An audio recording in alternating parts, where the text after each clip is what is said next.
पावसाळ्यात अनेकदा वेगवेगळे सरपटणारे जीव बाहेर निघत असतात। ते कोरड्या जागेच्या शोधात कुठेही निघतात, अनेकदा ते घरांमध्येही शिरतात। सोशल मीडियावर याचे अनेक व्हिडिओ समोर येत असतात। असाच सापाचा एक व्हिडिओ सध्या सोशल मीडियावर व्हायरल झालाय। सापांचे अनेक व्हिडिओ नेहमीच व्हायरल होत असतात। कधी गाडीच्या सीट खाली तर कधी एखाद्या कारच्या बोनेटमध्ये साप लपलेले असतात। असाच एक साप एका घरात इंडक्शनच्या मागे फणा काढून बसलेला आढळून आला। इन्स्टा अकाउंटवर हा व्हिडिओ शेअर करण्यात आलाय। या व्हिडिओला आतापर्यंत 7 लाखांपेक्षा जास्त लाईक मिळाले। व्हिडिओत साप फणा काढून हल्ला करताना दिसतोय। व्हिडिओच्या सुरुवातीला तुम्ही बघू शकता की इंडक्शन मागे लपलेला साप हल्ला करत आहे।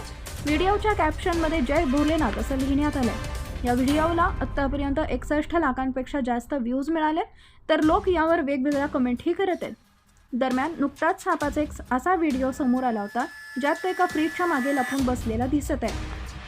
सोशल मीडियावर व्हायरल होणाऱ्या या कोब्रा सापाच्या व्हिडिओवर तुमची प्रतिक्रिया काय आहे हे आम्हाला कमेंट करून नक्की कळवा।